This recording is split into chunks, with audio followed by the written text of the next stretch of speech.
Welcome to the TikTok influencers you really should know about, the podcast dedicated to showcasing the remarkable individuals on TikTok who are making a genuine impact beyond just their good looks and celebrity status. From advocates for social justice to comedians who brighten our days, this podcast celebrates the diverse talents that make TikTok a vibrant community. Tune in to discover the influencers you may not have heard of yet, but you definitely should know about.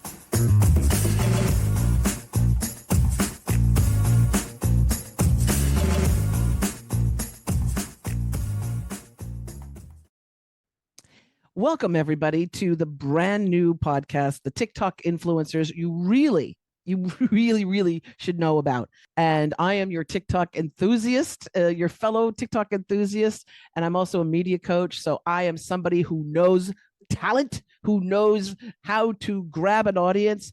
And these guests that I have on the show are just, they exemplify that. Absolutely. And my guest today is someone who I have just admired. I've been following, I've been commenting on her posts, and I just think she's just the rockin' amazing thing. My guest today is Michelle Hobbs, also known as the Faded Ginger. So if you're going to look her up, and we'll put a link in the show notes so you can actually just check her out on TikTok, follow her, make sure you make comments as well, but definitely check out her channel on TikTok, the Faded Ginger. Welcome to the TikTok influencers. How you doing, Michelle? Thank you for having me. Well, I'm so excited. I mean, number one, I love doing podcasts. And number two, I'm the first one on this one. It's so... You will forever be episode one. The number one child in the family, you know, like I'm... Well, your TikTok, the obvious message of the show is that this is a TikTok creator that they really should know about. And one reason, what really captured me is the style in which you start your TikToks. And why don't you tell our audience a little bit about that? Because I just think it's brilliant. Well, I am a mouthy feminist, and I do like to swear a lot, and I do get very passionate, and I do get quite, about feminist issues in particular, but TikTok did not like it. And in fact, I had the same problem on Instagram many years ago. I had the same problem on Facebook. They would just either shadow ban me or they would strike my videos as, bullying and harassment. So it was quite by accident that I did one particular TikTok, and I was sitting in the car and I was like, you know what? I wonder if I just talked about my lip gloss for 30 seconds maybe, and just tricked the algorithm, because we know that the algorithm is written by men for men. It is written by the patriarchy to uphold the patriarchy. So men can come on these apps and say the most horrendous things to women and about women and never get flagged. We say Team Bear and we get a strike against our names. So I was just sitting in the car and I put the thing in the background, the green screen of the article that I wanted to talk about, and I held up a lip gloss and I was just like, this is, a great lip gloss, blah, blah, blah, blah, blah. Yeah, I really like it. I enjoy using it, whatever. Let me know what you think. And then I followed up with, did we get rid of the algorithm? Come here, we need to talk. And that's kind of now become my segue into the actual conversation. Now, of course, we know that TikTok has the attention span of 10-second TED, but a lot of people do hang around a little bit longer, but they still get with the green screen, they still get the gist of what I'm going to be talking about. So it was really by accident. And that particular video got, 800,000 views. So I was like, okay, maybe I'm on to something.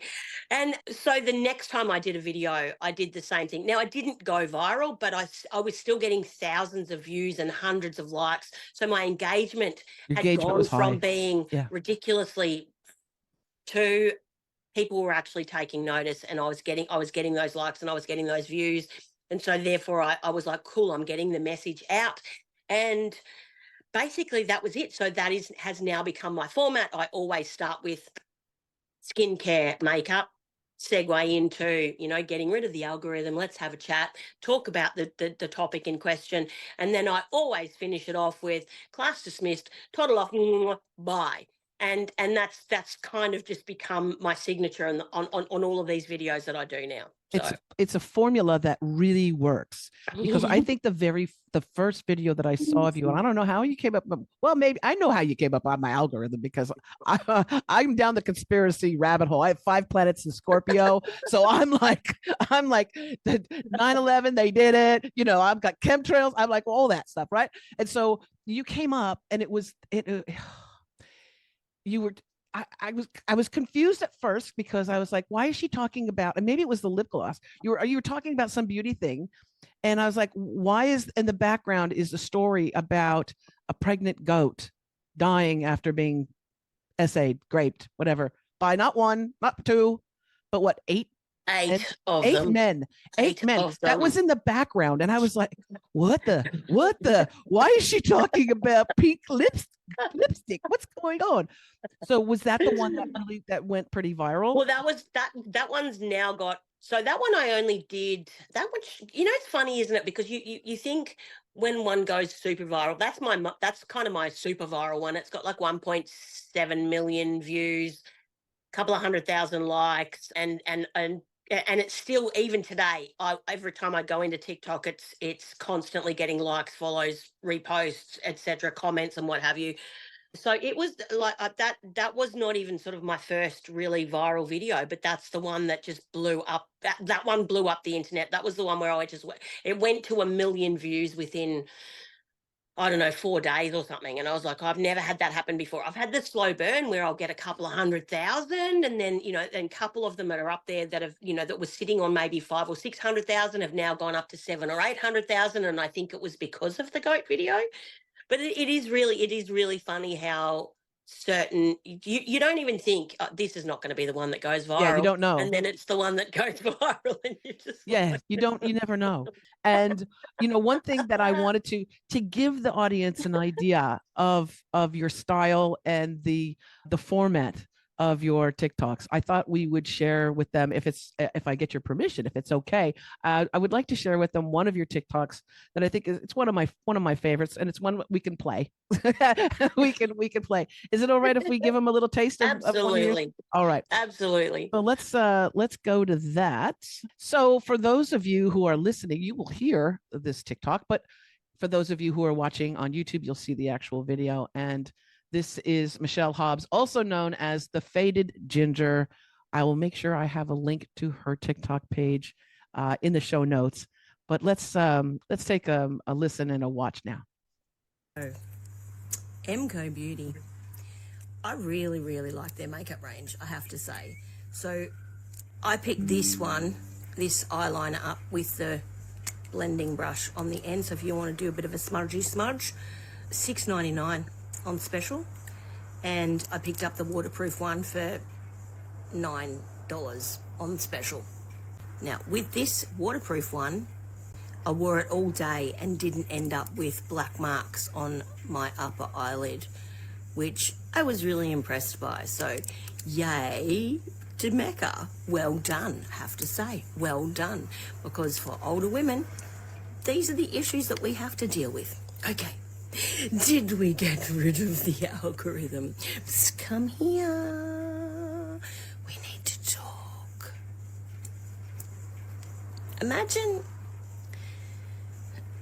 you're married, and I have to imagine that because, but anyway, imagine you're married and your husband has a medical emergency. So you call an ambulance, and the ambulance comes and they pick your husband up to take him to the hospital. And you ride along in the ambulance with him, because you're a loving, caring wife. And imagine that the ambulance officers sexually in the ambulance in front of your husband who's having a medical episode. And now imagine that your husband tries to stop that from happening. Yay, husband.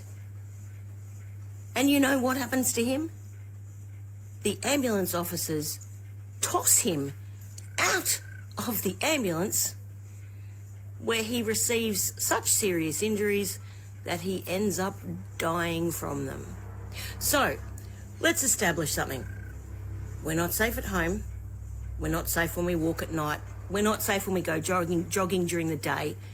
We're not safe in hospitals. We're not safe in nursing homes. We're not safe in childcare centres. We're not safe at school. We're especially not safe at church. And now we're not even f***ing safe in an ambulance.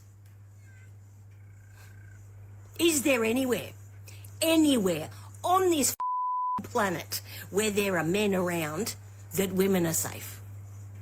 That was rhetorical, because the answer is and that's why we choose the bear. Okay, class dismissed, toddle off. Bye. And that is why I love you. That one was actually very light on the F-U-C-K word. Bleep it out. It's okay. So that's just one of many of the TikTok videos that I'm passionate about sharing and getting people to know. And hopefully with this podcast and this episode featuring you, I really do hope people run to your channel and follow you and stay in touch with you, because you're one of those angels that we need right now. A fierce angel. You're like not Michael, not Archangel Michael, but Archangel Michelle with the sword. Yeah. Well, someone's got to do it, and I'm happy to do it. I'm happy to take the hate because I'm Teflon. That's so right, I don't baby. care how many people come at me, how many people get angry at me, because they literally cannot affect me. But there are people out there who are deeply affected by what people say. So I'm here to say I will hold the torch for you, happily hold the torch for you. Beautiful. And the thing is, I'll tell you what attracted me to your page, and I look forward to your posts, is I believe that you are speaking on behalf of millions upon millions of women who are just done with the patriarchy, done with the violence, the hatred. It's because it's a hatred of women, of anything of the feminine. 100%. Right? Absolutely 100%. It's hatred of women. Absolutely. And you're vocalizing it, and girl, you vocalize it. You know what I'm saying? Talk about that, because I think it's not just about like, let's get you in with the pretty little makeup and the algorithm is gone, and then there's this really horrific headline that's too often these headlines, right?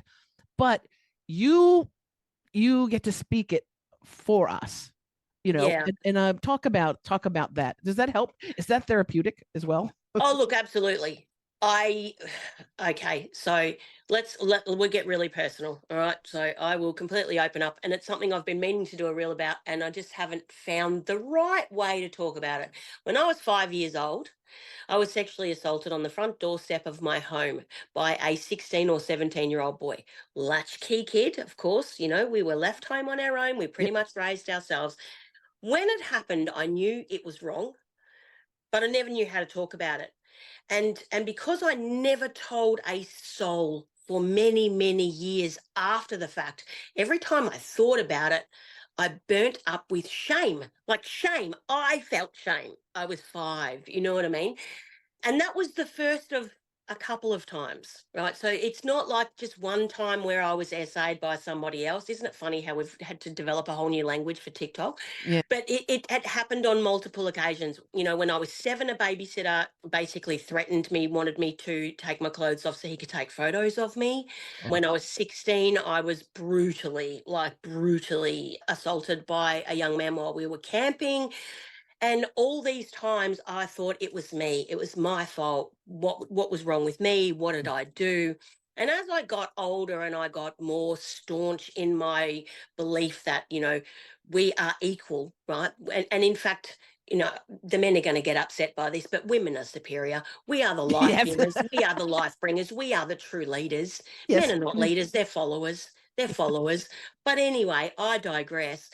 The more I sort of got into my maturity and comfortable in the person that I was, the more I realized that I needed to let other women out there know that it was okay to talk about it. Like, I couldn't say the words "I was raped" on the front doorstep of my house without bright red, this innate level of discomfort where I was so ashamed of the situation, and I thought nobody should ever be ashamed and nobody should feel discomfort. And the more I looked into the reasoning behind that, the more it's because who's the perfect victim? What do women have to do and say to be believed by people? And I've now come to the conclusion that I would rather accidentally side with a liar than ever side with a predator. And that's the message that I'm trying to get out to women out there. If you are in abusive relationships, whether it be emotionally, physically, sexually, financially, if you have been, abused in the past, it's not you. It's always them. And I want women to take that power and become the best versions of themselves, because you know what? That's the ultimate revenge. The ultimate revenge is moving through life just going, I just don't care. Yeah. And calling it out as well. But you know what? When you're 5, Jesus. Yeah. When you're 5, you're 5. And of course, the reason I haven't told that story was I did once on Instagram many years ago, and the amount of people that started to blame my parents for leaving me home, and I was like, dude, it was the 70s. Yeah, no. Everyone left their kids at home. How about you point the finger at the person that did this? Exactly. The conversation always seems to go to, so what was she wearing? Why was she alone? Why was she out at night? Why was she doing this? Why? When it was, no one ever says, why was he doing that? Yeah. With one of your heroes is the woman in France, in Avignon. Giselle Pellicot. Yeah. For those that don't know her horrific story, but you've done a video on this as well. A couple, actually. Yeah. Tell our audience a little bit about this. So unfortunately, over decades, Giselle was being drugged by her husband, and then he was inviting strange men to come around and rape her. And the ridiculous part about all of it, aside from the horrendousness of the crime, was the fact that he wasn't even hiding the recordings of what was happening to her. Now, poor Giselle was waking up with STIs, UTIs. She was losing weight. She was losing her memory. She had absolutely no idea of what had happened to her. And it was only because her husband was caught putting phone or video underneath women's skirts. And they went into the police station, and Giselle accompanied him. And of course, the police took his phone. And then all of a sudden started to find all of this stuff. And they said to her, do you know anything about this? And she's like, no. And so it turns out that they know of, because I think it's probably more than 70 men have come in and sexually abused her. And I talked about it initially when it first was brought out on the news. And I think yesterday I did another one, because obviously there's been a lot of follow-up articles about the response from the other men that are now standing in court. And the weird thing is, her husband is actually coming to her defense because he's admitted that he raped her. So he is now almost turning into the hero of the story, because he is saying, yes, you did rape my wife. Because they're all like, one of them was like, well, I thought she was dead. I'm sorry, you did what now? So what? Like that was the headline. And I think that was the one you tagged me in. And I was like, okay, so you like to sleep with dead women. We thought that was okay. And this is why mortuaries prefer to hire women. Yeah, but of course. That's another story. That's a whole other story. But there was and then there was an article, I think, that said, they were just ordinary guys, firemen and police officers and neighbours, and it's like, well, what did you expect them to be? It is ordinary, everyday men that are perpetrating these crimes. It's not extraordinary men. I think one of you in that video too, you were talking about the different reasons that they gave. One person said he thought it was a game. Another one, what was the other one? They were bored. Oh, yeah, no, I had nothing to do on New Year's Eve. I had nothing to do on New Year's Eve, so might as well commit a sexual assault on someone who was completely out. Yeah. And the one who said, but her husband said I could do it, so therefore it's not. And it's like, I'm sorry. Yeah.